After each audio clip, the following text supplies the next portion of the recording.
One step to success TNPSC academy Cuddalore. நாம இப்போ இந்த காணொலியில் என்ன பார்க்க போறோம் அப்படின்னா, நம்முடைய டெஸ்ட் போர்ஷன்ல கொடுக்கப்பட்டிருக்கக்கூடிய ரொம்ப முக்கியமான லெசன் தான் பார்க்க போறோம். ஓகேவா? இப்போ இந்த லெசன் எடுத்துக்கிட்டோம் அப்படின்னா, ஆங்கிலேயர் ஆட்சிக்கு எதிராக தமிழகத்தில் நிகழ்ந்த தொடக்க கால கிளர்ச்சிகள். ஓகேவா? இது எங்கெங்க இருக்கு அப்படின்னா, எயித்துல எயித்துல மக்கள் புரட்சி அப்படின்ற ஒரு லெசன் கொடுத்துருப்பாங்க. ஓகேவா? அதே மாதிரி 10th இருக்கு, 11th. இப்போ இது மூணுமே என்ன பண்ண போறோம் அப்படின்னா, நம்ம ஒப்பிட்டு பார்க்க போறோம். ஓகேவா? ஏன் அப்படின்னா இந்த லெசன் எல்லாமே தனித்தனியா பிரிச்சு ஒரு சிலரை மட்டும் முக்கியமா கொடுத்துருப்பாங்க. இப்போ 8th எடுத்துக்கிட்டோம் அப்படின்னா, இப்போ பூலித்தேவர், வீரபாண்டிய கட்டபொம்மன், வேலு நாச்சியார் பத்தி ரொம்ப டீப்பா கொடுத்துருப்பாங்க. அதே மாதிரி நம்ம 11th எடுத்துக்கிட்டோம் அப்படின்னா, இப்போ தீரன் சின்னமலையை பத்தி ரொம்ப டீப்பா கொடுத்துருப்பாங்க. ஓகேவா? இதெல்லாம் என்ன பண்ண போறோம் அப்படின்னா, நம்ம ஒட்டுமொத்தமா கோர்த்து பார்க்க போறோம். ஓகேவா? குறிப்பா பாருங்க, இதுல நம்ம எப்படி படிக்கணும் அப்படின்னா, ஃபர்ஸ்ட் ஆங்கிலேய ஆட்சிக்கு எதிராக தொடக்க காலத்தில் நிகழ்ந்த கிளர்ச்சிகள். ஓகேவா? இதுல முக்கியமா யார் யார் வருவா அப்படின்னா, பூலித்தேவர். ஓகேவா? இவரை பத்தி ஏன் சொல்றோம் அப்படின்னா, ஓகேவா, ஆங்கிலேயரை முதல்ல இந்திய அளவுல ஓகேவா எதிர்த்தவர் யார் அப்படின்னா இந்த பூலித்தேவர் தான். 2வது கட்டபொம்மன். ஓகேவா? இப்போ இந்த பூலித்தேவர், கட்டபொம்மன் இவங்க 2 பேருமே யார் அப்படின்னா பாளையக்காரர்கள். ஓகேவா? இந்த பாளையம் அப்படின்றது என்ன, இது எதுக்காக வந்து உருவாக்கப்பட்டது, இது எல்லாமே பின்னாடி பார்ப்போம். அடுத்தது வேலு நாச்சியார். ஓகேவா? ரொம்ப முக்கியமானவங்க. இவங்க வந்து பாத்தீங்க அப்படின்னா, ஆங்கிலேயரை தொடக்க காலத்தில் எதிர்த்த ஒரு பெண். ஓகேவா? யார் அப்படின்னா வேலு நாச்சியார். தமிழர்களால் வீரமங்கை என அழைக்கப்படக்கூடிய ஒருவர். ஓகேவா? அடுத்ததா மருது சகோதரர்கள். இதுல பெரிய மருது, சின்ன மருதை பத்தி படிப்போம். அடுத்ததா பார்த்தோம் அப்படின்னா, சிப்பாய்களுடைய கழகமா பார்க்கக்கூடிய வேலூர் புரட்சி. ஓகேவா? 1806 உருவாக்கக்கூடிய இந்த வேலூர் புரட்சி. இதுதான் என்னன்னு சொல்லுவாரு அப்படின்னா, வி.டி. சவாக்கர் இந்திய சுதந்திர போரினுடைய ஒரு முன்னோடி. அதாவது 1857 கிளர்ச்சிக்கு ஒரு முன்மாதிரியா இருந்தது எது அப்படின்னா இந்த வேலூர் புரட்சி. அதுக்கப்புறம் ரொம்ப முக்கியமானவர் இந்த கொங்கு மண்டலத்துல நம்ம தீரன் சின்னமலையை பத்தி பார்ப்போம். அதாவது தீர்த்தகிரி அப்படின்னு சொல்லி இயற்பெயர் கொண்ட இந்த தீரன் சின்னமலையை பத்தி பார்ப்போம். ஓகேவா? அப்போ நீங்க இப்போ ஆங்கிலேய ஆட்சிக்கு எதிராக தமிழகத்தில் நிகழ்ந்த தொடக்க கால கிளர்ச்சிகள்னு எடுத்துக்கிட்டா நமக்கு யார் யாரெல்லாம் தெரியணும். ஓகேவா? இப்போ இந்த லெசன் எடுத்துக்கிட்டோம் அப்படின்னா, குறிப்பா பாருங்க இந்த டாபிக். ஓகேவா? இப்போ ஆங்கிலேய ஆட்சிக்கு எதிராக தமிழகத்தில் நிகழ்ந்த தொடக்க கால கிளர்ச்சினா நமக்கு யார் யார் ஞாபகம் வரணும்? பூலித்தேவர் ஞாபகம் வரணும், கட்டபொம்மன் ஞாபகம் வரணும், வேலுநாச்சியார் ஞாபகம் வரணும், மருது சகோதரர்கள சின்ன மருது, பெரிய மருதை பத்தி படிக்கணும், வேலூர் புரட்சி. ஓகேவா? அதுக்கப்புறம் தீரன் சின்னமலை. இப்போ இவங்க எல்லாமே என்ன பண்ணோம் அப்படின்னா நம்ம ஞாபகம் முதல்ல வரணும். ஓகேவா? இப்போ இதுல ஃபர்ஸ்ட் இந்த பாளைய உருவாக்கம் அதான் நம்ம பார்க்க போறோம். அடிக்கடி இது கொஸ்டின்ல கேட்டுக்கிட்டே இருப்பாங்க. வாராங்காலை சார்ந்த ஓகேவா, வாராங்காலை சார்ந்த பிரதாபருத்தினுடைய ஆட்சி காலத்துல காகத்திய அரசுல ஓகேவா, காகத்திய அரசுல இந்த பாளையக்கார முறை அப்படின்றது வந்து பாத்தீங்க அப்படின்னா உருவாக்கப்படுது. இந்த பாளையக்கார முறை எதுக்காக உருவாக்கப்படுது அப்படின்னா, இங்க இருக்கக்கூடிய அந்த சிற்ற அரசர்களை வந்து பாத்தீங்க அப்படின்னா தங்களுடைய கட்டுக்குள்ள வைக்கணும் அப்படின்றதுக்காக தான் இந்த பாளையக்கார முறை அப்படின்றது வந்து பாத்தீங்க அப்படின்னா உருவாக்கப்படுது. அப்போ இந்த பாளையக்கார முறையை யார் உருவாக்குனா, வாராங்காலை சார்ந்த பிரதாபருத்தனுடைய ஆட்சி காலத்துல காகத்திய அரசுல உருவாக்குனாங்க. இது எப்படி வந்து பாத்தீங்க அப்படின்னா தமிழகத்துல இந்த பாளையக்கார முறை உருவாக்கப்படுது அப்படின்றத நம்ம பார்ப்போம். ஆனா முதல் முறையாக பாளையக்கார முறை அப்படின்றது எந்த அரசுல இருக்கு அப்படின்னா, வாராங்காலை சார்ந்த பிரதாபருத்தனுடைய ஆட்சி காலத்துல காகத்திய அரசுல தான் இந்த பாளையக்கார முறை அப்படின்றது உருவாக்கப்படுது. ஓகே. இப்போ இதோடைய பின்னணி அடிப்படையில தமிழ்நாட்டுல எப்படி பாளையக்கார முறை அப்படின்றது உருவாக்கப்படுது அதுதான் நம்ம பார்க்க போறோம். இப்போ தமிழ்நாட்டுல எடுத்துக்கிட்டோம் அப்படின்னா, விஜயநகர பேரரசு காலத்துல வந்து பாத்தீங்க அப்படின்னா மதுரைக்கு கிருஷ்ணதேவராயரால் பொறுப்பாளராக நியமிக்கப்பட்ட ஒருத்தர் இருந்தார். ஓகேவா? இப்போ விஜயநகர பேரரசினுடைய கட்டுப்பாட்டுல தான் இந்த மதுரை பகுதி வந்து பாத்தீங்க அப்படின்னா இருந்தது. ஓகேவா? அதுல குறிப்பா கிருஷ்ணதேவராயர். ஓகேவா? நம்ம விஜயநகர பேரரசு எடுத்துக்கிட்டோம் அப்படின்னா இது ஒரு இந்து சாம்ராஜ்யம். இதுல ஒரு முக்கியமான அரசர் யார் அப்படின்னா கிருஷ்ணதேவராயர். ஓகேவா? அவர் என்ன பண்றாரு அப்படின்னா இந்த மதுரை பகுதிகளை ஆட்சி செய்யறதுக்காக பொறுப்பாளர் ஒருத்தரை நியமிக்கிறார். அவருடைய பேர் என்ன அப்படின்னா விஸ்வநாத நாயக்கர். ஓகேவா? இப்போ இந்த விஸ்வநாத நாயக்கரால தான் என்ன பண்ணுது அப்படின்னா இந்த பாளையக்கார முறை அப்படின்றது உருவாக்கப்படுது. ஓகேவா? தமிழ்நாட்டுல அப்ப பாளையக்கார முறை யார் உருவாக்குறா அப்படின்னா விஸ்வநாத நாயக்கர் உருவாக்குறாரு. இந்த விஸ்வநாத நாயக்கர் யார் அப்படின்னா நம்முடைய விஜயநகர பேரரசுல ரொம்ப முக்கியமான ஒரு அரசரா இருந்த கிருஷ்ணதேவராயர். ஓகேவா? அவருக்கு கீழே இந்த மதுரை பகுதியினுடைய ஆட்சி பகுதியை கட்டுக்குள் வைத்து இருக்கக்கூடிய ஒரு பொறுப்பாளர் தான் நம்ம விஸ்வநாத நாயக்கர். அவருடைய அமைச்சரை பத்தி பார்ப்போம், அரியநாதர். அவரும் ரொம்ப முக்கிய பங்கு வைப்பார். ஓகேவா? அப்போ 1529 பதவியேற்கக்கூடிய இந்த விஸ்வநாத நாயக்கர், அவர் நம்ம அமைச்சர் அரியநாதர். ஓகேவா? விஸ்வநாத நாயக்கருடைய அமைச்சர் யார் அப்படின்னா அரியநாதர். அவருடைய உதவியோட தமிழகத்துல இந்த பாளையக்கார முறையை வந்து பாத்தீங்க அப்படின்னா அறிமுகப்படுத்துறாரு. ஓகேவா? இந்த பாளையக்கார முறை அறிமுகப்படுத்தப்படுவதற்கு காரணம் என்ன அப்டின்னா, இந்த சிற்றரசர்கள் அல்லது அ ஒரு சிறிய பகுதிகளை ஆளக்கூடிய இந்த மன்னர்கள கட்டுக்குள்ள வச்சுக்கணும். அதுதான் ரொம்ப முக்கியமானது. அப்ப பரம்பரையா 72 பாளையங்கள் வந்து பார்த்தீங்க அப்டின்னா, இருந்திருக்க கூடும் அப்டின்றத இங்க சொல்றாங்க. ஓகேவா? அப்போ விஸ்வநாத நாயக்கருடைய ஆட்சி காலத்துல, அவருடைய அமைச்சரா இருக்கக்கூடிய அரியநாதருடைய உதவியில கிட்டத்தட்ட ஒரு 72 பாளையங்கள் வந்து பார்த்தீங்க அப்டின்னா பிரிக்கப்படுது. அப்ப இந்த 72 பாளையங்களா பிரிச்சு தான் என்ன பண்றாங்க அப்டின்னா, அந்த விஜயநகர பேரரசுக்கு உட்பட்ட இந்த மதுரையை தலைமையிடமா கொண்ட பகுதிகள் வந்து பார்த்தீங்க அப்டின்னா பிரிக்கப்படுது. ஓகே. இதுல பாளையம் அப்டின்னா என்ன அப்டின்றத பார்ப்போம். பாளையம் என்ற சொல் எத குறிக்கும் அப்டின்னு கேட்பாங்க. ஒரு பகுதி அல்லது ஒரு ராணுவ முகாம் அல்லது ஒரு சிற்றரசு. ஓகேவா? இந்த 3ம் ரொம்ப முக்கியமானது. அப்ப பாளையம் என்ற சொல் ஒரு பகுதியோ, அல்லது ஒரு ராணுவ முகாமையோ, அல்லது ஒரு சிற்றரசையோ குறிக்கக்கூடியத நம்ம என்னன்னு சொல்லுவோம் அப்டின்னா, பாளையம் அப்டின்னு சொல்லுவோம். பாளையக்காரர்கள் ஓகேவா? பாளையக்காரர்கள ஆங்கிலேயர்கள் எப்படி அழைச்சாங்க அப்டின்னா, போலிக்கர் அப்டின்னு சொல்லிட்டு அழைச்சாங்க. இது ரொம்ப முக்கியமானது. பாளையக்காரர்களை ஆங்கிலேயர்கள் எவ்வாறு அழைக்கிறாங்க? பாளையக்காரர் அப்படின்னு அழைக்காம, போலிக்கர் அப்படின்னு சொல்லிட்டு அழைக்கிறாங்க. ஓகேவா? அவங்களுடைய அந்த வழக்காடு மொழியில வந்து பார்த்தீங்க அப்படின்னா அழைக்கிறாங்க. ஓகே.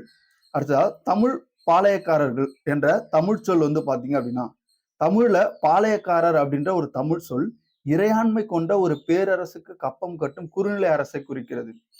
அதாவது இப்ப அந்த பாளையக்காரர்கள் இருக்காங்கல்ல, அவங்க வந்து பார்த்தீங்க அப்படின்னா ஒரு இறையாண்மையோடு இருப்பாங்க. இப்போ நம்முடைய நெற்கட்டும் சேவல் ஓகேவா? நெற்கட்டும் சேவல் எடுத்துக்கிட்டோம்னா, அந்த பகுதியினுடைய பாளையக்காரரா இருக்கக்கூடிய பூலித்தேவர், அந்த பகுதியில சுதந்திரமா இருப்பாரு. ஆனா, அவர் என்ன பண்ணுவாரு அப்டின்னா, அந்த விஜயநகர பேரரசுக்கு கட்டுப்பட்டு இருப்பார். ஓகேவா? அதுதான் இங்க வந்து பார்த்தீங்க அப்டின்னா, அ பாளையக்காரர் என்ற தமிழ் சொல் இறையாண்மை கொண்ட ஒரு பேரரசுக்கு, கப்பம் கட்டும் ஒரு குறுநில அரசை குறிக்கக்கூடியது. ஓகேவா? ரொம்ப வந்து பார்த்தீங்கன்னா, பவர்ஃபுல்லா இருக்கக்கூடிய அந்த விஜயநகர பேரரசு கீழ இருக்கக்கூடிய ஒரு சிறிய பகுதிய ஆளக்கூடிய ஒருத்தர் தான் பூலித்தேவர். அப்ப அந்த பூலித்தேவர் என்ன பண்றாரு அப்படின்னா, இந்த அரசுக்கு கப்பம் கட்டக்கூடிய வேலைகள செய்றாரு. ஓகேவா? அப்போ பாளையக்காரர் என்ற தமிழ் சொல் இறையாண்மை கொண்ட ஒரு பேரரசுக்கு கப்பம் கட்டக்கூடிய ஒரு குறுநில அரசை குறிக்கும். அதுதான் என்னன்னு சொல்றாங்க அப்படின்னா, பாளையக்காரர் அப்படின்னு சொல்றாங்க. நம்ம மேல பார்த்தது பாளையம் அப்படின்ற வார்த்தைக்கு என்னென்ன பொருள்? ஒரு சிற்றரசோ இருக்கலாம், ஒரு ராணுவ முகாமோ இருக்கலாம், அல்லது ஒரு பகுதியா இருக்கலாம். ஓகேவா? இது பாளையம். பாளையக்காரர் அப்படின்னா, நம்ம கட்டபொம்மன், பூலித்தேவர் இவங்க எல்லாமே யாரு? பாளையக்காரர்கள் தான். அப்ப அவங்க யாரு அப்படின்னா, ஒரு இறையாண்மை கொண்ட மிகப்பெரிய அரசுக்கு கப்பம் கட்டக்கூடிய ஒரு குறு நில மன்னர்கள் தான் அவங்க. ஓகேவா? ஓகே. அவர்களது காவல் காக்கும் கடமை படிக்காவல் என்றும், அரசு காவல் என்றும் அழைக்கப்படுகிறது. இப்ப அவங்க அந்த பகுதிய காவல் காக்கக்கூடிய அந்த கடமை என்னன்னு சொல்லுவாங்க அப்படின்னா, படிக்காவல் அல்லது அரசு காவல் என்று சொல்லுவாங்க. ஓகேவா? அவங்க அந்த செலுத்தக்கூடிய வரிய என்னன்னு சொல்லுவாங்க அப்படின்னா, காவல் பிச்சை அப்படின்னு சொல்லுவாங்க. என்ன? காவல் பிச்சை. இதுல தவறா குடுத்திருக்காங்க. காவல் பிச்சை. ஓகேவா? அவங்க செலுத்தக்கூடிய வரி என்ன அப்படின்னா, காவல் பிச்சை அப்படின்னு சொல்லுவாங்க. பாளையக்காரர்கள் வந்து பார்த்தீங்க அப்படின்னா, வரிய வசூலிச்சு அந்த வரி பணத்துல 3ல 1 பங்கு 3ல 1 பங்கு மதுரை நாயக்கர்களுக்கும், அடுத்த 3ல் 1 பங்கு ராணுவ செலவிற்கும் கொடுத்துவிட்டு, மீதிய என்ன பண்ணுவாங்க அப்படின்னா, அவங்களுடைய சொந்த செலவுக்கு வச்சுப்பாங்க. இது ரொம்ப முக்கியமானது. ஓகேவா? இந்த பாளையக்கார முறை அப்படின்றது கிட்டத்தட்ட ஒரு 200 வருடத்திற்கு மேலாக என்ன பண்ணுது? நீடிக்குது. இதுதான் கட்டபொம்மன் வந்து பார்த்தீங்க அப்படின்னா, ரொம்ப எடுத்து கூறியிருப்பாரு. பின்னாடி பார்ப்போம். நாயக்க மன்னர்களால் உருவாக்கப்பட்ட 72 பாளையங்களும் கிழக்கு மற்றும் மேற்கு என்ற 2 பகுதிகளா பிரிக்கப்படுது. ஓகேவா? இப்போ நம்ம இந்த 72 பாளையத்தையும் என்ன பண்ணலாம் அப்படின்னா, ஒண்ணு கிழக்கு பாளையம், இன்னொன்னு மேற்கு பாளையம் அப்படின்னு சொல்லிட்டு என்ன பண்ணியிருப்பாங்க? பிரிச்சிருப்பாங்க. அதுக்கு யார் யார் தலைமை, அதுக்குள்ள எந்தெந்த பாளையங்கள்லாம் வருது அப்படின்றத பார்ப்போம். இந்த பாளையக்காரர்கள் இருக்காங்கல்ல, இவங்க வர்றதுக்கு முன்பு இவங்க வந்து பார்த்தீங்கன்னா, சேர்வைக்காரர்களாகவும், தலையாரிகளாகவும் காவல் பணிக்காக வரி வசூலித்து வந்தாங்க. இப்ப இந்த பாளையக்கார முறை அப்படின்ற ஒண்ணு உருவாக்கப்படுறதுக்கு முன்னாடி, இதே கான்செப்ட்ல, இதே வொர்க்ல, இதே நிர்வாக பணியில இருந்தவங்க தான் யாரு அப்படின்னா, சேர்வைக்காரர்கள், தலையாரிகள். ஓகேவா? இத தான் என்ன பண்றாங்க மேம்படுத்தி, நமக்கு பாளையமா உருவாக்கி, அதுக்கு பாளையக்காரர்கள நியமிக்கிறாங்க. ஓகே. பாளையக்காரர் முறை அறிமுகமான பிறகு, பாளையக்காரர்கள், சேர்வைக்காரர்கள் மற்றும் தலையறைகளை தங்கள் கட்டுப்பாட்டின் கீழ் கொண்டு வராங்க. ஓகேவா? அப்போ இவங்களுடைய அந்த சேர்வைக்காரர்களும், தலையாரிகளினுடைய ஒரு மேம்பாடு தான் பாளையக்காரர்கள். அவங்க என்ன பண்றாங்க, பின்னாட்கள்ல இந்த பாளையக்காரர் அப்படின்ற ஒரு பதவி உருவாக்கப்பட்ட பிறகு, இவங்க எல்லாமே அதாவது சேர்வைக்காரர்களும், தலையாரிகளும் யாருடைய கட்டுப்பாட்டின் கீழ் வராங்க? பாளையக்காரர்களுடைய கட்டுப்பாட்டின் கீழ் வராங்க. ஓகேவா? அடுத்து பாளையத்துக்கு உட்பட்ட பகுதிகளில் குடிமையல் பிரச்சனைகள், குற்றவியல் பிரச்சனைகளை விசாரணை நடத்தி நீதி வழங்கும் அதிகாரம் வந்து பார்த்தீங்க அப்படின்னா, இந்த பாளையக்காரர்களுக்கு இருந்திருக்கு. 2 விதமான கேஸ் வந்து பார்த்தீங்கன்னா, அவங்க பார்த்திருப்பாங்க. ஓகேவா? ஒண்ணு வந்து பார்த்தீங்கன்னா, சிவில் பிரச்சனை. இன்னொன்னு வந்து பார்த்தீங்க அப்படின்னா, கிரிமினல். ஓகேவா? அந்த குற்றவியல் பிரச்சனையும், குடிமையல் பிரச்சனை 2யுமே என்ன பண்ணியிருக்காங்க, அவங்களுடைய பாளையத்திற்கு உட்பட்ட அந்த பகுதிக்கு மட்டும் அவங்க என்ன பண்றாங்க அப்படின்னா, இதற்கான விசாரணைகளை நடத்தி நீதி வழங்கக்கூடிய பொறுப்பு வந்து பார்த்தீங்கன்னா, இந்த பாளையக்காரர்களுக்கு இருந்திருக்கு. ஓகேவா. பாளையம் என்ன பண்றாங்க அப்படின்னா, பூலோக ரீதியாக 2 டைப்பா பிரிக்கிறாங்க. ஒண்ணு மேற்கு பாளையம், இன்னொன்னு கிழக்கு பாளையம். ஓகேவா. ஒட்டுமொத்த பாளையத்தையும் 2ஆ பிரிக்கிறாங்க. அதாவது 72 பாளையம் பார்த்தோம்ல, அத 2ஆ பிரிச்சு, ஒண்ணு மேற்கு பாளையம், இன்னொன்னு கிழக்கு பாளையம். இப்ப மேற்கு பாளையம் எடுத்துக்கிட்டோம் அப்படின்னா, பூலித்தேவருடைய தலைமையின் கீழ் இயங்குது. ஓகேவா. அதுல ஊத்துமலை, தலைவன்கோட்டை, நடுவங்குறிச்சி, சிங்கம்பட்டி, சேத்தூர் இது எல்லாம் எந்த பாளையத்துல வருதுன்னு கேட்பாங்க. மேற்கு பாளையத்துல வருது. ஓகேவா. இதுல தவறானது எதுன்னு கேட்கலாம். பொருந்தாதது எதுன்னு கேட்கலாம். இதெல்லாம் ரொம்ப முக்கியமானது. கிழக்கு பாளையம். கிழக்கு பாளையம் எடுத்துக்கிட்டோம் அப்படின்னா, நம்முடைய கட்டபொம்மனுடைய தலைமையில என்ன பண்ணுது அப்படின்னா, செயல்படுது. அதுல சாத்தூர், நாகலாபுரம், எட்டயபுரம், பாஞ்சாலங்குறிச்சி. ஓகேவா. இந்த பாஞ்சாலங்குறிச்சிக்கு தான் கட்டபொம்மன் என்ன பண்ணியிருப்பாரு, ஒரு பாளையக்காரரா இருந்திருப்பாரு. அப்ப கிழக்கு பாளையம் கட்டபொம்மனுடைய தலைமையிலும், மேற்கு பாளையம் பூலித்தேவருடைய தலைமையிலும் என்ன பண்ணுது, சிறப்பா திட்டமிட்டு இயங்குது. பாளையக்காரர்களுடைய கிளர்ச்சி எப்படி உருவாகுது அப்படின்றத பார்ப்போம்.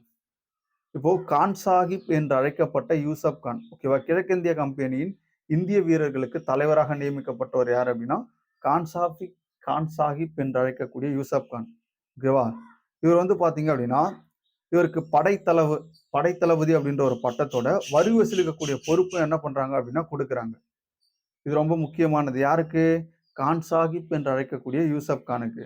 அப்ப இவர் வரி வசூலிக்கும் போது தான் பிரச்சனை உருவாகுது. அப்போ 1755ல் அவருக்கு உதவி செய்ய 500 ஐரோப்பியர்களும், 200 சிப்பாய்களும் அடங்கிய படை வந்து பாத்தீங்கன்னா, மதுரை, திருநெல்வேலி பகுதிக்குள்ள நுழைய என்ன பண்றாங்க அப்படின்னா, உத்தரவிடுறாங்க. இதோட சேர்த்து மாஃபஸ் கான் அப்படின்னு ஒருத்தர் வருவார். இவர் யார் அப்படின்னா, ஆற்காடு நவாப்பினுடைய அண்ணன். இந்த பகுதியில் நவாப்பின் பிரதிநிதியாக நியமிக்கப்பட்டவர். ஓகேவா? யாரு? மாஃபூஸ் கான். மாஃபூஸ் கான் யாரு அப்படின்னா, ஆற்காடு நவாப்பினுடைய அண்ணன். இப்ப பாருங்க பிரச்சனை எப்படி உருவாகுது அப்படின்னா, 60 தலைமுறையாக ஓகேவா? 60 தலைமுறையாக நிலத்தின் மீது கொண்டிருந்த உரிமையை முன்வைத்து பல பாளையக்காரர்கள் கம்பெனி அதிகாரிகளுக்கு எதிரா வரி செலுத்த மறுக்கிறாங்க. ஓகேவா? அப்ப என்ன பண்றாங்க, மாஃபஸ் கான், அதுக்கப்புறம் கர்னல் ஹெரான். ஓகேவா? இவங்க மாஃபஸ் கான், கர்னல் ஹெரான் இவங்க 2 பேரும் என்ன பண்றாங்க அப்படின்னா, திருநெல்வேலி நோக்கி படை நடத்தி செல்றாங்க. எப்போ 1755 மார்ச்ல. பிறகு மதுரைய என்ன பண்றாங்க அப்படின்னா, எளிதா கைப்பற்றாங்க. ஓகேவா? திருநெல்வேலி அதுக்கப்புறம் மதுரைய என்ன பண்றாங்க அப்படின்னா, எளிதா கைப்பற்றாங்க. இது எதுக்காக நடக்குது அப்படின்னா, இந்த பாளையக்காரர்கள் என்ன பண்றாங்க அப்படின்னா, அ வரி செலுத்த மறுக்கிறாங்க. மறுத்து இந்த ஆங்கிலேயர்களுக்கு எதிரா கிளர்ச்சியில ஈடுபடுறாங்க. ஓகேவா? அப்படி ஈடுபடும்போது, பொதுவா இந்த ஆங்கிலேயர்களுக்கு எப்படி உரிமை வந்துச்சு அப்படின்றத பார்ப்போம். கர்நாடகா உடன்படிக்கை. அதன் அடிப்படையில தான் இவங்களுக்கு வரி வசூலிக்கக்கூடிய அதிகாரம் இந்த தென்னிந்திய பகுதிகள்ல வந்திருக்கும். அத நம்ம பின்னாடி பார்ப்போம். ஓகேவா? இப்போ மாஃபஸ் கான், கர்னல் எரான் இவங்க 2 பேரும் திருநெல்வேலி நோக்கி செல்றாங்க. அதுக்கப்புறம் மதுரைய என்ன பண்றாங்க அப்படின்னா, கைப்பற்றாங்க. இது எப்போன்னு கேட்பாங்க. 1855 மார்ச்ல. இப்ப கர்நாடகா போர் பாருங்க. 1846, 1848 ஓகேவா? வந்து பார்த்தீங்க அப்படின்னா, அன்வருதீன் அதுக்கப்புறம் ஆங்கிலேயர்கள் இவங்க 2 பேருக்கும் வந்து பார்த்தீங்க அப்படின்னா, இந்த போர் வந்து நடக்குது. 2வது வந்து பார்த்தீங்க அப்படின்னா, மொத்தம் வந்து பார்த்தீங்க அப்படின்னா, ஒரு 3 கர்நாடகா போர் வந்து நடைபெற்றிருக்கும்.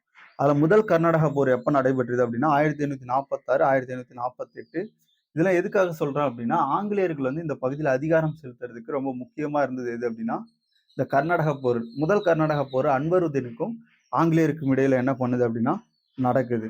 2வது கர்நாடகா போர் வந்து பார்த்தீங்க அப்படின்னா, அன்வருதீன் அதுக்கப்புறம் சந்தா சாஹிப். ஓகேவா? சந்தா சாஹிப் இப்போ வந்து இந்த சந்தா சாஹிப் யாருக்கு ஆதரவு தெரிவிக்கிறாரு அப்படின்னா, ஆங்கிலேயர்கள் சார்பா சந்தா சாஹிப் வந்து அதுல ஈடுபடுறாரு. ஓகேவா? அதே மாரி அ நாசிர் ஜங், அதுக்கப்புறம் முஜாபர் ஜங். ஓகேவா? இவங்க 2 பேரும் தனித்தனியா என்ன பண்றாங்க அப்படின்னா, இதுல மோதிக்கிறாங்க. 3வது கர்நாடக போர் எடுத்துக்கிட்டோம் அப்படின்னா, 1856 டூ 63 இந்த கர்நாடக போரின் அடிப்படையில கர்நாடக உடன்படிக்கை ஒன்று ஏற்படும். அதன் அடிப்படையில இந்த பாளையங்கள்ல வரி வசூலிக்கக்கூடிய பொறுப்ப அவங்க எடுத்திருப்பாங்க. முதல்ல நம்ம பார்க்கக்கூடியவர் யாரு அப்படின்னா பூலித்தேவர். ஓகேவா? 1555ல இருந்து 61 வரைக்கும். கிட்டத்தட்ட வந்து பார்த்தீங்க அப்படின்னா, ஒரு 6 வருடங்கள் இவருடைய காலம் ரொம்ப முக்கியமானது. ஓகேவா? இந்தியாவில் ஆங்கிலேய ஆட்சியை எதிர்ப்பதில் தமிழ்நாட்டில் முன்னோடியாக இருந்தவர் யாருன்னு கேட்பாங்க. ரொம்ப முக்கியமானது. யாரு? பூலித்தேவர். ஓகேவா? இப்ப இந்த பூலித்தேவர் யார் அப்படின்னா, திருநெல்வேலிக்கு அருகில் இருந்த நெற்கட்டும் சேவல் என்ற பாளையத்தினுடைய ஒரு பாளையக்காரர். எந்த பகுதியினுடைய பாளையக்காரர்? திருநெல்வேலிக்கு அருகில் இருக்கக்கூடிய நெற்கட்டு சேவல் என்ற பாளையத்தினுடைய பாளையக்காரரா யார் இருக்காரு? நம்முடைய பூலித்தேவர் இருக்காரு. ஓகேவா? அப்போ இவர் என்ன பண்றாரு அப்படின்னா, மார்ச் 1755ல மாஃபஸ் கான், அதுக்கப்புறம் வந்து பார்த்தீங்க அப்படின்னா, ஆற்காடு நவாப்புடைய சகோதரர். ஓகேவா? அதுக்கப்புறம் வந்து பார்த்தீங்கன்னா, கர்னல் ஹெரான். இவங்க 3 பேரும் ஒரு கூட்டணி. யார் யாரு? மாஃபஸ் கான் ஒரு கூட்டணி. ஆற்காடு நவாப்புடைய சகோதரரா இருக்கக்கூடிய மாஃபஸ் கான். ஓகேவா? அதுக்கப்புறம் கர்னல் ஹெரான். ஓகேவா? இவங்க 2 பேரும் ஒரு சைடு. அதாவது ஆங்கிலேயரும், ஆற்காடு நவாப் சார்பா இருக்கக்கூடிய மாஃபஸ் கானும் ஒரு சைடு, பூலித்தேவர் ஒரு சைடு. ஓகேவா? இப்போ பூலித்தேவர் என்ன பண்றாரு அப்படின்னா, இதுல வின் பண்றாரு. முதல் முறையா அவங்க படையெடுக்கும்போது. அப்போ இந்த கூட்டுப்படைய திருநெல்வேலியில என்ன பண்றாரு அப்படின்னா, பூலித்தேவரால் தோற்கடிக்கப்படுது. பின்னாடி இந்த படைகள் எங்க போகுது அப்படின்னா, மதுரை நோக்கி பின்னோக்கி வாங்க போகுது. யாருடைய படை? ஆற்காடு நவாப் இருக்கார்ல, அவருடைய படை. அதாவது மாஃபஸ் கான், கர்னல் ஹெரான் இவங்க 2 பேரும். ஆங்கிலேயரும், ஆற்காடு நவாப்பும் ஒரு சைடு. இன்னொன்னு இந்த பாளையக்காரரா இருக்கக்கூடிய பூலித்தேவர் ஒரு சைடு. இப்ப இவங்களுக்கு இடையில திருநெல்வேலியில வந்து பார்த்தீங்க அப்படின்னா, இந்த முதல்ல சண்டை நடக்குது 1555ல. அப்ப பூலித்தேவரால் என்ன பண்றாங்க? திருநெல்வேலியில தோற்கடிக்கப்பட்டு, பின்னாடி அந்த படைகள் மதுரைக்கு என்ன பண்ணுது அப்படின்னா, போகுது. ஓகேவா? ரொம்ப முக்கியமானது அடுத்தது. இது பார்த்துக்கோங்க. இந்தியாவில் ஆங்கிலேயருடன் போரிட்டு அவர்களை தோற்கடித்த முதல் மன்னர் யார் அப்படின்னு கேட்பாங்க. பூலித்தேவர். ஓகேவா? இல்ல புலித்தேவர்ன்னு குடுத்திருக்கும். பூலித்தேவர் அப்படின்றது கரெக்ட். இந்தியாவில் ஆங்கிலேயருடன் போரிட்டு அவர்களை தோற்கடித்த முதல் மன்னர் யார் அப்படின்னா, பூலித்தேவர். ரொம்ப முக்கியமானது. அதுக்கப்புறம் பார்த்தீங்க அப்படின்னா, நவாப் சந்தா சாஹிப்புடைய பிரதிநிதிகளா இருக்கக்கூடிய மியான், ஓகேவா? மியானா, முடிமையா, அதுக்கப்புறம் வந்து பார்த்தீங்க அப்படின்னா, நஃபிகான் கட்டாக், ஓகேவா? இவங்க எல்லாம் யார் அப்படின்னா, பதான் இனத்தை சார்ந்த அதிகாரிகள். எந்த இனத்தை சார்ந்த அதிகாரிகள்? பதான் இனத்தை சார்ந்த அதிகாரிகள். இவங்க வந்து மதுரை, திருநெல்வேலி, ஓகேவா? இந்த பகுதியில வந்து கண்காணித்து வராங்க. யாருடைய இதுவா அப்படின்னா, அ சந்தா சாஹிப், நவாப் சந்தா சாஹிப்புடைய பிரதிநிதிகளா இவங்க வந்து பார்த்தீங்க அப்படின்னா இருக்காங்க. இவர்கள் ஆற்காடு நவாப் முகமது அலிக்கு எதிரா தமிழ் பாளையக்காரர்கள வந்து ஆதரிக்கிறாங்க. யார் யாரு? மியானா, முடிமா, நஃபிகான், கட்டாக். இவங்க எல்லாம் யாருக்கு ஆதரவு தெரிவிக்கிறாங்க அப்படின்னா, பாளையக்காரர்களுக்கு ஆதரவு தெரிவிக்கிறாங்க. அடுத்து பாருங்க. அப்போ இந்த மாரியான ஆட்களோட, அதாவது பிரதிநிதிகளா இருக்கக்கூடிய மியானா, முடிமா, நஃபிகன், கட்டாக் போன்ற ஆட்களோட பூலித்தேவர் என்ன பண்றாரு? நெருக்கமான உறவ வந்து பார்த்தீங்க அப்படின்னா, கொண்டிருக்காரு. பூலித்தேவர் கூட்டமைப்பு உருவாக்கம். அதாவது மறவர் பாளையக்காரர் அப்படின்ற பேர்ல பூலித்தேவர் என்ன பண்றாரு அப்படின்னா, ஒரு கூட்டமைப்பு வந்து பார்த்தீங்க அப்படின்னா உருவாக்குறாரு. ஓகே. இது ரொம்ப முக்கியமா நம்ம வந்து பார்த்தீங்க அப்படின்னா பார்ப்போம்.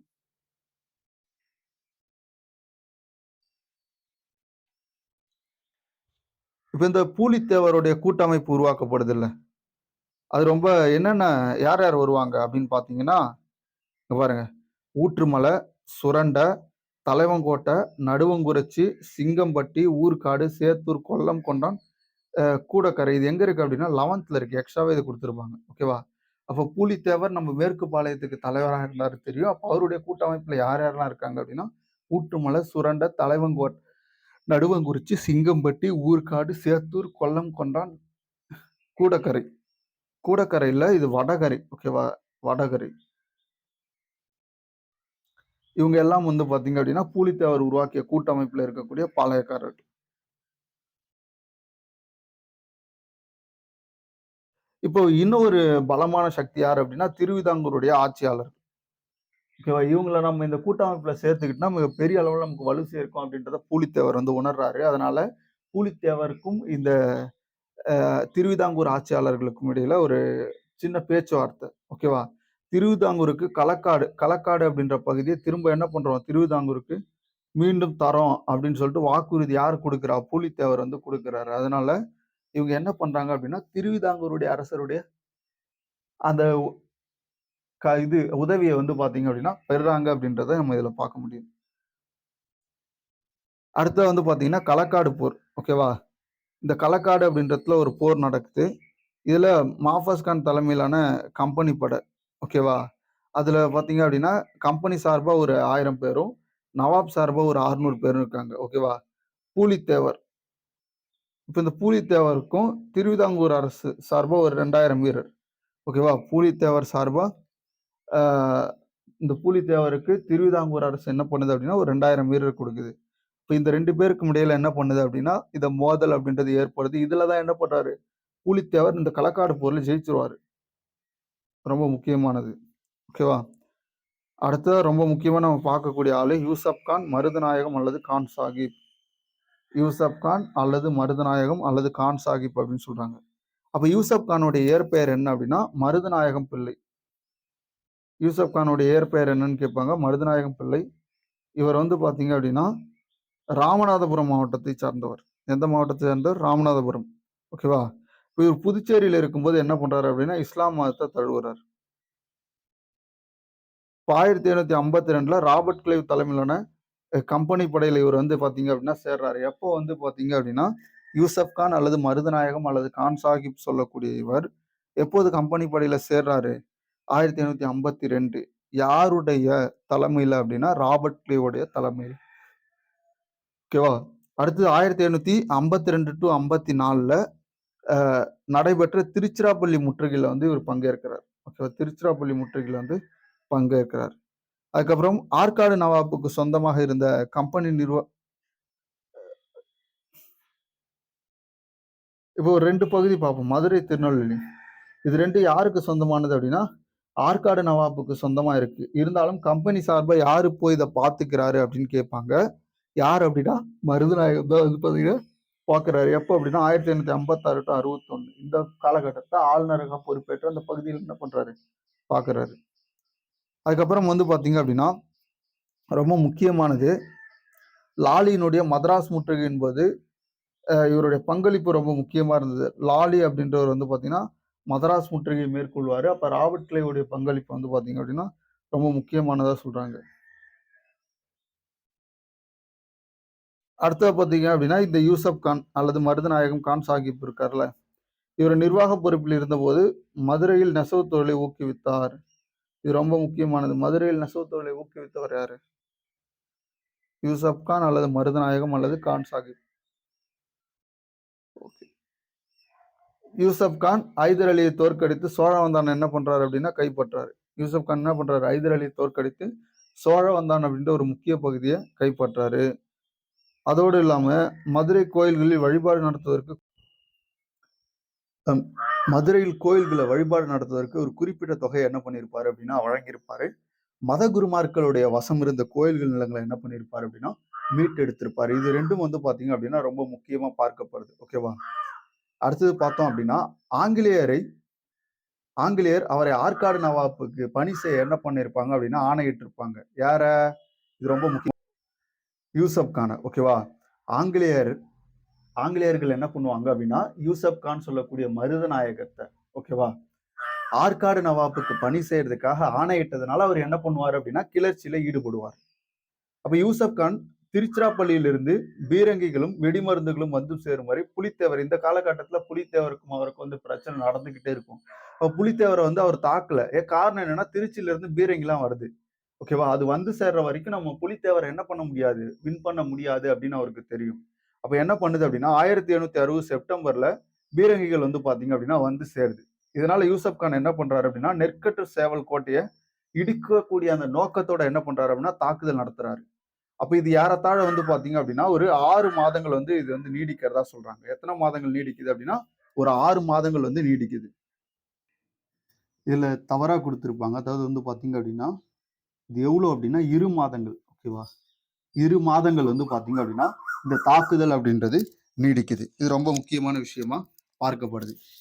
அதோட பார்த்தோம் அப்படின்னா, 1761 மே 16 ஓகேவா. நெற்கட்டும் சேவல், வாசுதேவநல்லூர், பனையூர் ஆகிய இடங்கள்ல இருந்து முக்கியமான கோட்டைகள் வந்து என்ன பண்றாரு, யூசப் கான் வந்து கைப்பற்றாரு. இது ரொம்ப முக்கியமானது. 1761 மே 16ல என்ன பண்றாரு அப்படின்னா, நெற்கட்டும் சேவல், வாசுதேவநல்லூர், பனையூர் ஆகிய இடங்கள்ல இருந்து முக்கியமான கோட்டைகளை யார் தன்னுடைய வசம் எடுக்கிறார் அப்படின்னா, யூசப் கான் வந்து பாத்தீங்கன்னா தன்னுடைய வசம் வந்து எடுக்கிறாரு. இதனால பூலித்தேவர் வந்து பாத்தீங்க அப்படின்னா மிக பெரும் அளவுல வந்து பாத்தீங்க அப்படின்னா ஒரு பின்னடைவு வந்து பாத்தீங்கன்னா சந்திச்சிருப்பாரு.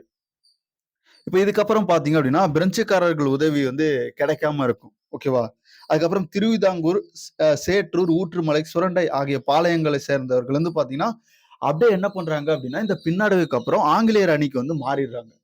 இதெல்லாம் வந்து பாத்தீங்க அப்படின்னா பூலித்தேவர் வந்து ரொம்ப பின்னடைவை நோக்கி சந்திக்கிறதுக்கு மிகப்பெரிய ஒரு சூழ்ச்சியா தான் இங்க வந்து பாத்தீங்க அப்படின்னா இது பார்க்கப்படும். காரணம் என்னன்னா, இப்போ பூலித்தேவர் வந்து அதை தோற்கக்கூடிய நிலையில இருக்கிறதுனால அவர் கூட இருந்த சில பாளையங்கள் என்ன பண்ணும் அப்படின்னா ஆங்கிலேயருக்கு ஆதரவா போயிடுவாங்க.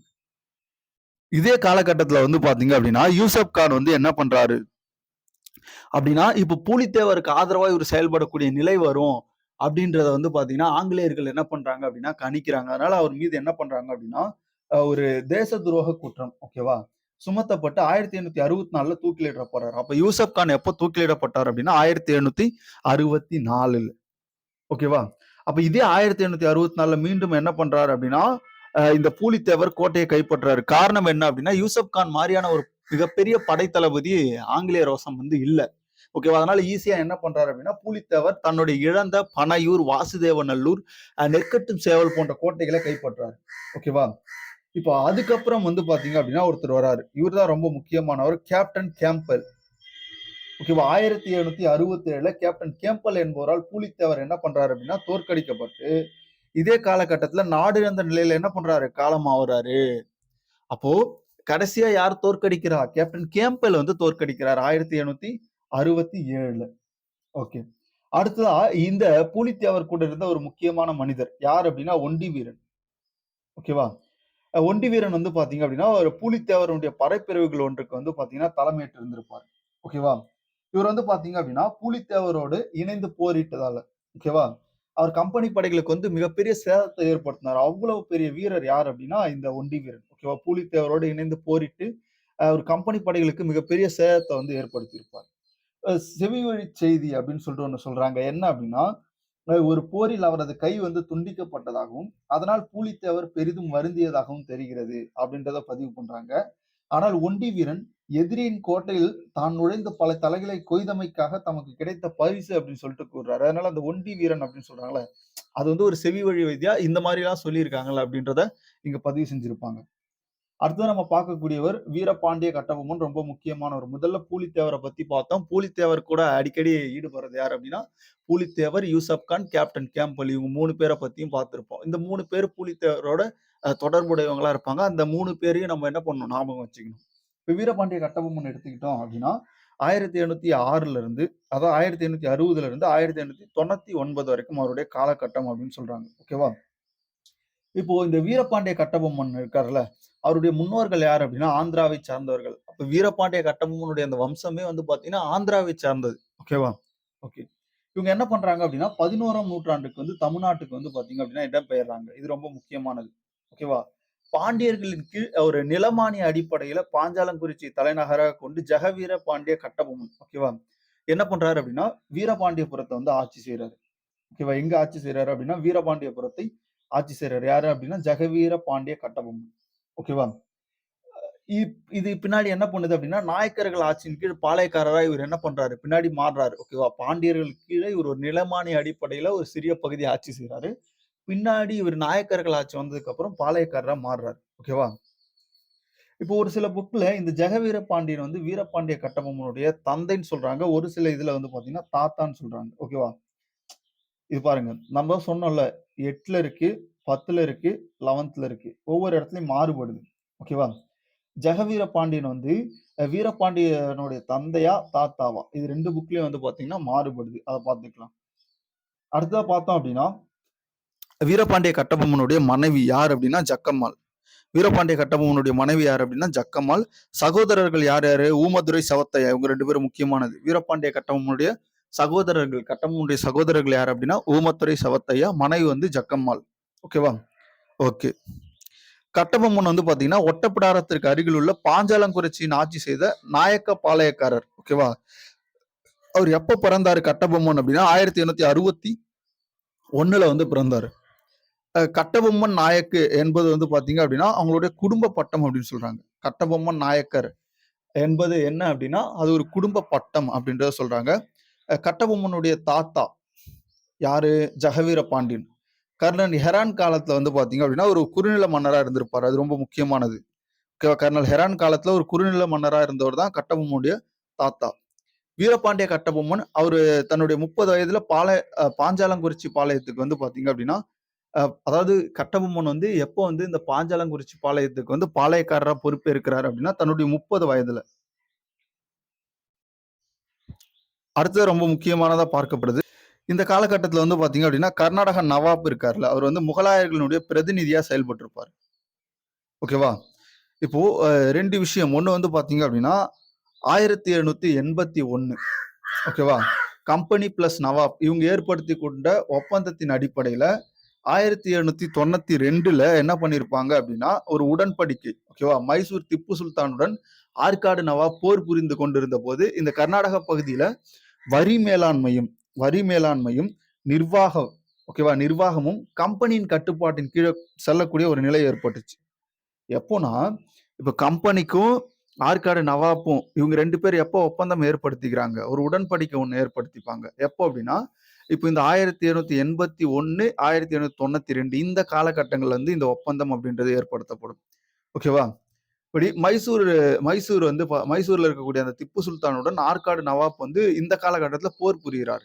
அப்ப நவாப் வந்து என்ன பண்றாரு அப்படின்னா, ஆங்கிலேயரிடம் உதவி கேட்கும்போது, ஆங்கிலேயர்கள் உதவி செய்றாங்க. அப்பதான் இந்த ஒப்பந்தம் ஏற்படுத்தப்படுது. அதன் அடிப்படையில் கர்நாடக பகுதியில வரி மேலாண்மையும், நிர்வாகமும் கம்பெனியோட கட்டுப்பாட்டுல என்ன பண்ணுது? போகுது. இதே மாரி வசூலிக்கப்பட்ட தொகையில இது ரொம்ப முக்கியமானது. ஓகேவா? வசூலிக்கப்பட்ட தொகையில 6ல 1 பங்கு நவாப்பிற்கும், அவர் குடும்ப பராமரிப்புக்கும் என்ன பண்றாங்க அப்படின்னா ஒதுக்குறாங்க. ஓகேவா? இப்போ ஒரு பகுதியில வரி வசூலிக்கிறாங்க அப்படின்னா, வசூலிச்ச அந்த பகுதியில 6ல 1 பங்கு நவாப்பிற்கும், அவருடைய குடும்ப பராமரிப்புக்கும் ஒதுக்கப்படுது. ஓகேவா? அடுத்து 2 முக்கியமானவர். ஜேம்ஸ் லண்டன், காலின் ஜாக்சன். ஓகேவா? இவங்க 2 பேரும் வந்து பார்த்தீங்க அப்படின்னா, நம்முடைய வீரபாண்டியன அமைதியை விரும்பும் மனம் கொண்டவராக கருதுறாங்க. ஓகேவா? அப்ப கட்டபொம்மன வந்து அமைதியை விரும்பும் மனம் கொண்டவராக கருதியவர்கள் யாரு அப்படின்னா, ஜேம்ஸ் லண்டன், காலின் ஜாக்சன். ஓகேவா? அடுத்ததா ஜாக்சன் இடையே ஒரு மோதல் ஏற்படுது. 1798 மே 31 வரை பாஞ்சாலங்குறிச்சி பாளையம் கம்பெனிக்கு கட்டாது வைத்திருந்த கப்பத்தொகை 3310 பகோடாக்கள். பகோடா அப்படின்னா வராகன் அப்படின்னு சொல்லுவாங்க. இது நம்ம வந்து பார்த்தீங்க அப்படின்னா, விஜயநகர பேரரசுல பார்ப்போம். ஓகேவா? அப்போ 1798 செப்டம்பர் மாதத்துக்கான கப்பமும் செலுத்தப்படாததால் கலெக்டர் ஜாக்சன் துரை அப்ப திருநெல்வேலி கலெக்டரா இருந்த ஓகே. இது என்னன்னா திருநெல்வேலி கலெக்டரா இருக்கக்கூடிய அந்த ஜாக்சன் துரை வந்து பார்த்தீங்கன்னா, அ உ உரிய ஆவணத்துடன் ஓகேவா? உரிய ஆவணத்துடன் வீரபாண்டிய கட்டபொம்மனுக்கு வந்து பார்த்தீங்க அப்படின்னா, ஒரு கடிதம் ஒண்ணு அனுப்புறாரு. ஓகேவா? 1798 ஆகஸ்ட் 18 ஓகேவா? ராமநாதபுரத்துல வந்து தன்னை சந்திக்கணும் அப்படின்னு சொல்லிட்டு என்ன பண்றாரு? ஜாக்சன் துரை வந்து கட்டபொம்மனுக்கு ஆணையிடுறாரு. ஓகேவா? அப்போ என்ன பண்றாரு அப்படின்னா, ஜாக்சன் திருநெல்வேலி சுற்றுப்பயணத்த வந்து பார்த்தீங்கன்னா, மேற்கொள்றாரு. மேற்கொள்ளும்போது இதே காலகட்டத்தில ஓகேவா, பாளையக்காரர்களிடம் கப்பம் வசூலிப்பதற்காக என்ன பண்றாரு அப்படின்னா, ஒரு ரூட்ட வந்து ஃபாலோ பண்றாரு. என்ன ரூட் அப்படின்னா, சிவகிரி, சாத்தூர், ஸ்ரீவில்லிபுத்தூர், குற்றாலம் ஓகேவா, ஆகிய இடங்கள்ல என்ன பண்றாரு அப்படின்னா, அவர் ஒவ்வொரு இடமா சந்திச்சு, அந்த இடங்கள்ல பாளையக்காரர்கள்ட்ட வரி வசூலிச்சுக்கிட்டே போறாரு. ஓகேவா, எங்க அப்படின்னா ராமநாதபுரம் நோக்கி வந்து பார்த்தீங்கன்னா போறாரு. அப்போ இங்க இருக்கார்ல சிவகிரி, சாத்தூர், ஸ்ரீவில்லிபுத்தூர், குற்றாலம் இந்த இடங்கள்லாம் வந்து பார்த்தீங்க அப்படின்னா, கட்டபொம்மன் சந்திக்கிறதுக்கு நெறைய வந்து பார்த்தீங்க அப்படின்னா, ஆ இது பண்றாரு. அதாவது ஜாக்சன் துரைய ராமநாதபுரத்துல போய் ஏன் சந்திக்கணும்? இந்த இடங்கள்லாம் அவர் இருக்கிறது தெரியறதுனால கட்டபொம்மன் இங்கேயே சந்திக்க விரும்புறாரு. ஆனா ஜாக்சன் துரை அவரை சந்திக்க மறுக்கிறார். இதனால் மிகப்பெரிய கோபம் வந்து கட்டபொம்மனுக்கு ஏற்பட்டிருக்கும். ஓகேவா? ஆனால் ராமநாதபுரத்தில் தான் கலெக்டரை சந்திக்க முடியும் என்று அவருக்கு என்ன பண்ணுது? அறிவுறுத்தப்படுது. அப்போ இந்த அவமதிப்பை எல்லாம் மீறி என்ன பண்றாரு அப்படின்னா, கட்டபொம்மன் வந்து 23 நாட்கள் ஓகேவா? கிட்டத்தட்ட 400 மைல் தூரம் பயணித்து கிட்டத்தட்ட கரெக்ட்டா பார்த்தோம் அப்படின்னா, செப்டம்பர் ஓகேவா 1898 செப்டம்பர் 19 ராமநாதபுரத்த அடையிறாரு. அதுக்கப்புறம் வந்து பார்த்தீங்க அப்படின்னா, கலெக்டர சந்திக்கிறதுக்கு வாய்ப்பு கேட்கறாங்க. அந்த வாய்ப்பும் என்ன பண்ணுது அப்படின்னா, அன்னைக்கே குடுக்குறாங்க. அப்போ 3 மணி நேரம் கட்டபொம்மன் வந்து நிற்க வைக்கப்பட்டு அவமானப்படுத்தப்படுறாரு. இப்ப இதனால கோபம் கொண்ட அந்த கட்டபொம்மன் என்ன பண்றாரு அப்படின்னா, இந்த கணக்கெல்லாம் சரிபார்க்க சொல்றாரு. அப்படி சரிபார்த்ததுக்கு அப்புறம் 3310 பகோடாவா இருந்த அந்த வராகன்கள் எவ்வளவோ குறையுது. 1080 குறையுது. அப்ப அவரு பாக்கி வச்சிருக்கிறது எவ்வளோ அப்படின்னா 1080. அப்போ இதெல்லாம் தெரிஞ்சுக்கிட்டு இந்த சந்திப்போடைய இறுதியில ஜாக்சன் ஓகேவா? அ என்ன பண்றாரு அப்படின்னா, கைது செய்றார். கோட்டையில தங்கும்படி கூறுறாரு. ஆனா அவருடைய சூழ்ச்சிய தெரிஞ்சுக்கிட்டு இந்த காலகட்டத்தில என்ன பண்ணுவாங்க, தெரிஞ்சுக்க வேண்டிய விஷயம் யார் யார் வருவாங்க அப்படின்னா, கட்டபொம்மன், அவருடைய அமைச்சரா இருக்கக்கூடிய சிவசுப்பிரமணியம், அதுக்கப்புறம் அவருடைய சகோதரர் ஊமத்துரை. இவங்க 3 பேர் தான் ஜாக்சன சந்திப்பாங்க. அப்படி சந்திக்க போகும்போது கட்டபொம்மனுக்கும் அதான் அந்த என்ன சொல்லுவாங்க, ஒரு வசனம் வந்து ரொம்ப ஃபேமஸா இருக்கும்ல. கட்டபொம்மன் சொல்ற வசனம் ரொம்ப ஃபேமஸான ஒரு வசனம். அந்த வரி கொடுக்கிறதுக்காக படங்கள்ல நம்ம பார்த்திருப்போம். அந்த வசனம் வந்து அவரு பேசிக்கிட்டு, அவரு என்ன பண்ருவாரு, ஜாக்சன் துரைய அவமதிச்சுருவாரு. இப்ப இந்த காலகட்டத்தில லெப்டினன்ட் கிளர்க் அப்படின்ற ஒருத்தர் இருப்பாரு. அவர சொல்லி கைது செய்ய சொல்லுவாங்க. அப்ப சிவசுப்பிரமணியம், ஊமத்துரை இவங்க 2 பேரும் என்ன பண்றாங்க அப்படின்னா, கோட்டைக்குள்ள நுழைந்து கட்டபொம்மன மீட்கிறாங்க. அந்த மீட்புல லெப்டினன்ட் கிளர்க் அப்படின்ற ஒருத்தர் வந்து பார்த்தீங்கன்னா, கொல்லப்படுறாரு. ஓகேவா? அப்ப இதே காலகட்டத்தில அவருடைய அமைச்சர் சிவசுப்பிரமணியன் மட்டும் கைது செய்யப்படுறாரு. சென்னை கவுன்சில் வந்து பார்த்தீங்க அப்படின்னா, ஆ அப்ப இருக்கு. கட்டபொம்மன் என்ன பண்றாரு அப்படின்னா, சென்னை கவுன்சிலுக்கு வந்து ஒரு கடிதம் விரிவா எழுதி அனுப்புறாரு. இந்த மாரியான விஷயங்கள்லாம் ஜாக்சனுக்கும் எனக்கும் நடந்தது. என் மீது எந்த ஒரு தவறும் இல்லை அப்படின்றத அவர் வந்து பார்த்தீங்க அப்படின்னா, அங்க சொல்லியிருப்பாரு. அதுக்கப்புறம் விசாரணை நடந்து கட்டபொம்மன் வந்து பார்த்தீங்க அப்படின்னா, ஆ விடுதலை பெற்றிருப்பாரு. ஓகேவா? அடுத்து நம்ம ரொம்ப முக்கியமா பார்க்கக்கூடியது வந்து பார்த்தீங்க அப்படின்னா, ஒரு 3 அந்த சென்னை கவுன்சில் யார் யார் இருந்தாங்க அப்படின்றத பார்ப்போம். வில்லியம் ப்ரவுன் இருந்திருப்பாரு. அதுக்கப்புறம் வில்லியம் ஓரம், அதுக்கப்புறம் ஜான் காசமேசர். இவங்கலாம் யார் அப்படின்னா, அந்த சென்னை கவுன்சில்ல அல்லது மதராஸ் ஆட்சிக்குழுல இருந்தவங்க. இவங்க தான் என்ன பண்றாங்க, விசாரிக்கிறாங்க. இந்த கட்டபொம்மனுக்கும், ஜாக்சன் துரைக்கும் நடந்த விஷயங்கள். ஓகேவா? ஓகே. அடுத்தது எட்வர்ட் கிளைவ். கம்பெனி நிர்வாகத்திடம் கட்டபொம்மன் சரணடையுமாறு அறிவிப்பு வெளியிட்டார். ஓகே. யாரு? எட்வர்ட் கிளைவ் என்ன பண்றாரு அப்படின்னா, கம்பெனி நிர்வாகத்திடம் கட்டபொம்மன சரணடையுமாறு அறிவிப்பு வெளியிட்டிருப்பாரு. அதன் அடிப்படையில தான் இந்த விசாரணைகள் எல்லாமே மேற்கொண்டிருப்பாங்க. இப்ப இந்த விசாரணை மேற்கொண்டதுக்கு அப்புறம் ஜாக்சன் பணியிட நீக்கம் செய்யப்பட்டிருப்பாரு. புதிய கலெக்டரா யார் பதவி ஏற்கிறா அப்படின்னா, லூஷிங்டன். ஓகேவா? இது ரொம்ப முக்கியமா கேட்பாங்க. ஜாக்சன் துரைக்கு அப்புறம் புதிய கலெக்டராக பதவியேற்றவர் யார் அப்படின்னா, லூஷிங்டன். இதற்கிடையில என்ன பண்றாங்க அப்படின்னா, ஒரு தென்னிந்திய கூட்டமைப்பை ஓகேவா? மருது பாண்டியர்கள் வந்து ஏற்படுத்துறாங்க. இப்ப இந்த தென்னிந்திய கூட்டமைப்புல முக்கியமானவர்கள் திண்டுக்கல்லுடைய கோபால நாயக்கர், ஆனமலையோட ஏதுல்ல நாயக்கர். ஓகேவா? இது யார் உருவாக்குற இந்த தென்னிந்திய கூட்டமைப்பு அப்படின்னா, சிவகங்கையோடைய மருது பாண்டியர்கள். சின்ன மருது, பெரிய மருது. இவங்க 2 பேரும் இணைஞ்சு தான் என்ன பண்றாங்க அப்படின்னா, உருவாக்குறாங்க. மருது பாண்டியர்கள் வந்து இதனுடைய தலைவரா என்ன பண்ணியிருப்பாங்க அப்படின்னா, செயல்பட்டிருப்பாங்க. இதற்கிடையில திருச்சிராப்பள்ளி அறிக்கை வந்து தயாரிக்கப்பட்டு, இந்த ஸ்ரீரங்கம் கோட்டை வாயில்ல வந்து ஒட்டப்படும். அதெல்லாம் நம்ம பின்னாடி பார்ப்போம். மருது சகோதரர்கள் கட்டபொம்மன் சந்திப்பதை ஆட்சியர் லூசிங்டன் வந்து பாத்தீங்கன்னா தடுக்க முயல்றாரு. மருது சகோதரர்களும் கட்டபொம்மனும் சந்திக்கிறத வந்து எந்த கலெக்டர் தடுக்கிறாரு அப்படின்னா லூசிங்டன் தடுக்கிறார். ஆனால் இருவரும் இணைந்து ஆங்கிலேயரை எதிர்ப்பது என முடிவு பின்னாடி என்ன பண்ணுவாங்க அப்படின்னா செஞ்சிருவாங்க. இப்ப இதற்கிடையில கட்டபொம்மனுடைய நிலையை பலப்படுத்துவதற்காக சிவகிரி பாளையக்காரனுடைய மகன் வீரபாண்டியன் இவர் ரொம்ப முக்கியமானவர். சிவகிரி பாளையக்காரனுடைய மகன் யார் அப்படின்னு கேட்பாங்க. வீரபாண்டியன் தன் வீரர்களுடன் கூட்டணியில இருந்த பிற தலைவர்களுடன் என்ன பண்றாங்க அப்படின்னா, தளவாய் குமாரசாமி நாயக்கரின் தலைமையில மேற்கு நோக்கி அணிவகுத்து சொல்றாங்க. ஓகேவா? யாருடைய தலைமையில அணிவகுத்து செல்றாங்க அப்படின்னா, தளவாய் குமாரசாமி நாயக்கருடைய தலைமையில மேற்கு நோக்கி அணிவகுத்து செல்றாங்க. அப்ப என்ன பண்றாங்க அப்படின்னா, சிவகிரி பாளையம் கம்பெனிக்கு கட்டுப்பட்டு கப்பம் கட்டி வந்ததால், வீரபாண்டியன் இந்த நடவடிக்கையை சென்னை கம்பெனிக்கு விடப்பட்ட சவாலாக கருதி தாக்குதலுக்கு உத்தரவிட்டார். ஓகேவா? சிவகிரி பாளையம் கம்பெனிக்கு வந்து ஒரு கப்பம் கட்டுறாங்க. அப்ப கம்பெனி எதிர்த்து சிவகிரி பாளையத்துல இருக்கக்கூடிய அந்த சிவகிரி பாளையக்காரருடைய மகனான வீரபாண்டியன் வந்து கட்டபொம்மனுக்கு ஆதரவு தெரிவிக்கிறார். இதனால என்ன பண்றாங்க கம்பெனி தனக்கு விட்ட சவாலா அத பார்த்துக்கிட்டு என்ன பண்றாங்க அப்படின்னா, அந்த பகுதிய தாக்குறதுக்கு உத்தரவிடுறாங்க. ஓகேவா? 1799 மேவுல மதராஸ்ல இருக்கக்கூடிய அந்த வெள்ளேசிபுரம் என்ன பண்றாரு அப்படின்னா, திருச்சி, தஞ்சாவூர், மதுரை ஆகிய பகுதியில இருக்கக்கூடிய அந்த படைகளை திருநெல்வேலி நோக்கி செல்ல என்ன பண்றாரு? உத்தரவிடுறாரு. ஓகேவா? அதே மாரி திருவனந்தபுரத்தினுடைய அரசரின் படைகளும் ஆங்கிலேயருடன் என்ன பண்றாங்க அப்படின்னா, இணைஞ்சுக்கிறாங்க இந்த காலகட்டத்துல. ஓகேவா? இதுல ரொம்ப முக்கியமானவர் கட்டபொம்மனுடைய கோட்டையை தாக்கக்கூடியவர் யாருன்னா, மேஜர் பானன்மேன் வந்து பார்த்தீங்கன்னா, படைகளுக்கு தலைமை தாங்குறாரு. ரொம்ப முக்கியமானவர். இப்ப 1799 ஜூன் 1 அன்று கட்டபொம்மன் 500 ஆட்களுடன் சிவகங்கை செல்றாரு. ஓகேவா? அப்ப பழையனாறு என்ற இடத்துல என்ன பண்றாங்க அப்படின்னா, ஒரு தீவிர ஆலோசனை ஒண்ணு மேற்கொள்றாங்க. பின்பு சிவகங்கையில ஆயுதம் தரித்து வந்த ஒரு 500 பேருடன் கட்டபொம்மன் பாஞ்சாலங்குறிச்சிக்கு என்ன பண்றாரு? திரும்புறாரு. இந்த ஆலோசனைக்கு பிறகு. யாரோட? மருது சகோதரர்களோட இந்த ஆலோசனை முடிஞ்சு அதுக்கப்புறம் இங்க என்ன பண்றாங்க அப்படின்னா வராங்க. இப்ப நாகலாபுரம், ஓகேவா? மன்னர் கோட்டை, பவாலி, கோலார்பட்டி, சென்னல்குடி ஆகிய பாலங்களின் சகோதரர்கள் ஏற்கனவே மருது சகோதரர் முயற்சியில என்ன பண்ணியிருக்காங்க? ஒன்றிணைக்கப்பட்டிருக்காங்க. அப்போ கட்டபொம்மன் தன் செல்வாக்கு மற்றும் நிதி ஆதாரங்களை முன்னிறுத்தி இந்த அணியில வந்து பாத்தீங்க அப்படின்னா என்ன பண்றாரு? தலைவரா உருவாகுறாரு. இது ரொம்ப முக்கியமானது. அதுக்கப்புறம் பாத்தீங்க அப்படின்னா சாத்தூர், 7000 பண்ணை, காடல்குடி, குளத்தூர், ஓகேவா? இந்த பாளையக்காரர்கள்லாம் என்ன பண்றாங்க அப்படின்னா இந்த பாளையத்துல சேரும்படி வலியுறுத்துறாரு. யாரு? கட்டபொம்மன் வந்து வலியுறுத்துறாரு. ஆனா 1899 செப்டம்பர் 1 மேஜர் பானர்மேன் என்ன பண்றாரு அப்படின்னா தன்னை கட்டபொம்மன் பாளையங்கோட்டையில வந்து சந்திக்கும்படி இறுதி எச்சரிக்கை விடுறாரு. யாரு? பானர்மேன் வந்து கட்டபொம்மனுக்கு இறுதி எச்சரிக்கை விடுகிறாரு. எங்க? பாளையங்கோட்டையில வந்து சந்திக்கிறதுக்கு. ஆனா நம்பாளு என்ன பண்றாரு? சந்திக்க மறுத்துறாரு. அப்படி சந்திக்க மறுத்ததுனால மேஜர் பானர்மேன் என்ன பண்றாரு அப்படின்னா பாஞ்சாலங்குறிச்சி கோட்டையை தாக்குறாரு. இது எப்போ நடக்குது அப்படின்னா செப்டம்பர் 5ல வந்து பாத்தீங்க அப்படின்னா முழு படையும் பாஞ்சாலங்குறிச்சி கோட்டைக்கு என்ன பண்றாங்க? சென்று சுற்றி வளைக்கப்பட்டிருக்கும். இந்த பாஞ்சாலங்குறிச்சி கோட்டை எடுத்துக்கிட்டோம் அப்படின்னா முழுக்க முழுக்க மண்ணால் கட்டப்பட்ட ஒரு கோட்டை. ஓகேவா?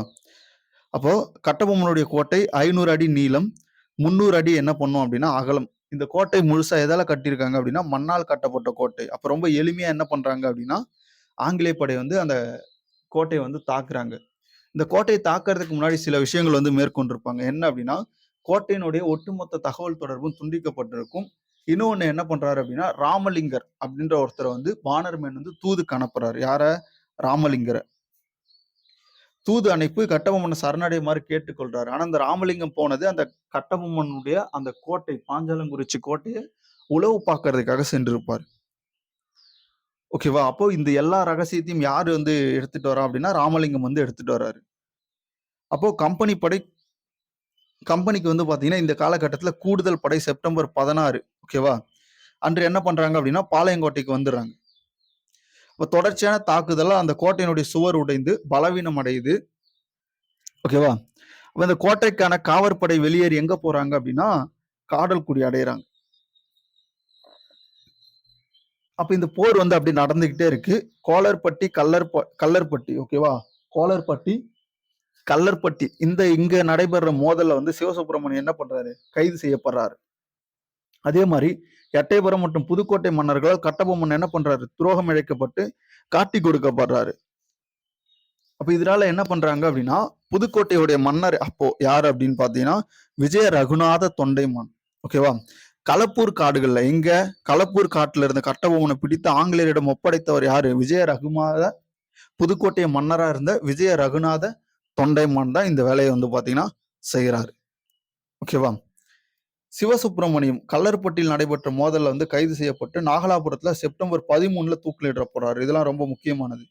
அதே மாதிரி 1899 அக்டோபர் 16 பானர்மேன் கட்டபொம்மனை கயத்தார் என்னும் இடத்தில் எல்லா பாளையக்காரர்களும் கூடியிருந்த அந்த அவையில வந்து விசாரணை செய்யறாரு.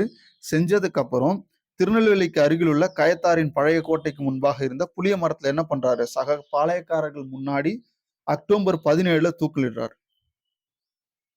ஓகேவா?